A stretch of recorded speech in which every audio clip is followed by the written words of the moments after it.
तार्किक लोग बैठे हुए हैं। सृष्टि की रचना के बारे में वैज्ञानिकों के अनेक मत हैं। उसमें से जो सर्वमान्य सिद्धांत है उसे बिग बैंग का सिद्धांत कहते हैं। बिग बैंग का सिद्धांत क्या बताता है समझने के लिए आपको, जैसे आप कोई शादी त्योहार या उत्सव हो तो बाजार से आतिशबाजी का गोला खरीद करके लाते हो, और गोला खरीद के लाओगे, माचिस की फुलझड़ी से जब उसको जलाओगे और आग पहुँचते पहुँचते जब बारूद के पास पहुँचेगी तो फट जाता है और फट करके जोर की आवाज़ करता है। ठीक इसी प्रकार से बिग बैंग का सिद्धांत है। जैसे पटाखे फूटने के बाद उसके ऊपर लपेटी गई सुतली कागज चिंदी चिंदी उड़ करके टुकड़ों में बट करके फैल जाती है, ठीक इसी तरह से सृष्टि की रचना का सिद्धांत है कि एक बहुत जोर की आवाज हुई विस्फोट की, उसी में विभिन्न प्रकार के टुकड़े उसके बिखर करके अलग अलग, उसी से इस सौर मंडल के तमाम ग्रहों, उपग्रहों, तारों, आकाश गंगा, नक्षत्रों का निर्माण हुआ है। भाई बहनों, इस सृष्टि की रचना का सर्वमान्य सिद्धांत जो बिग बैंग का है, यह सृष्टि भी आवाज से रची गई है। किताब में लिखा है sound is the fundamental source of every kinds of energies.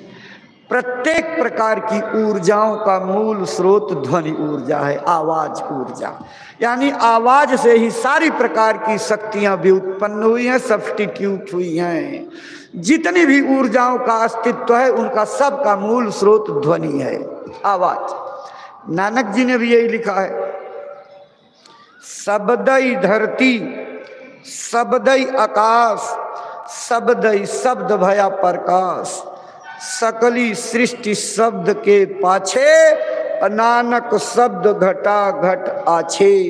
शब्द धरती पर व्याप्त, शब्द आकाश में व्याप्त। जिस शब्द से इस सृष्टि की रचना हुई, वह सृष्टि रचने वाला शब्द 24 घंटे हर मनुष्य मंदिर के अंदर उतर रहा है।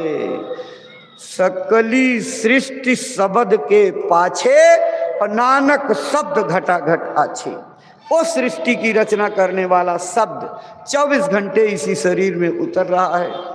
कबीर की वाणी को पढ़िए, सातों नौबत बाजती होत छती सो राग, सो मंदिर सुनो पड़ो बैठन लाग्यो काग। जब तक शरीर जिंदा रहता है सभी 6 राग 36 रागिनियों की गुंजार इस शरीर में आती रहती है, और जिस दम आवाज की धार काट करके आवाज आना बंद, ये शरीर मुर्दा हो जाता है। इस पे गिद्ध और कौवे बैठने लगते हैं। ये शरीर में उस परमात्मा की आकाशवाणियां, वेदवाणियां, कलमा, आयतें, इनऑडिबल साउंड, डिवाइन साउंड, गैबी धुन, गैब आवाज, जिसको रामायण में गगन गिरा कहा गया, वो नभवाणी इसी शरीर में उतरती है। महात्माओं ने कहा, अगर तुम भगवान को पाना चाहते हो तो इसी शरीर रूपी मंदिर के ऊपर चढ़ो। दिल का हुजरा साफ कर, जाना के आने के लिए, ध्यान गैरों का उठा उसको बिठाने के लिए। अगर उस मालिक को बिठाना चाहते हो तो अपने हृदय स्थल की गंदगी को साफ करो।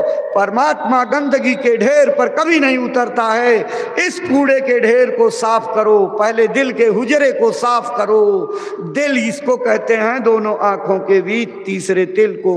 इसी जगह पर अंतःकरण पर गंदगी जमा होती है। महात्मा कहते हैं इस अंतःकरण की गंदगी को पहले साफ करो। जब इसको साफ करोगे, उन्होंने सीधे तौर पर आपको मना किया, कहा नकली मंदिरों मस्जिदों में जाए सदा अफसोस है, कुदरती मस्जिद का साकिन दुख उठाने के लिए। बाहर के उन मंदिरों में जिसमें बाहर से आवाजें करते हो, बाहर से कीर्तन करते हो, बाहर से चिराग जलाते हो, उसमें तो तुम बड़ी श्रद्धा से जाते हो। और जिसमें बिना किसी दिया चिराग के अखंड दीपक रोशन हो रहा है, बिना बजाए घंटे शंख नगाड़े बज रहे हैं, उस चेतन मंदिर के अंदर बैठे हुए भगवान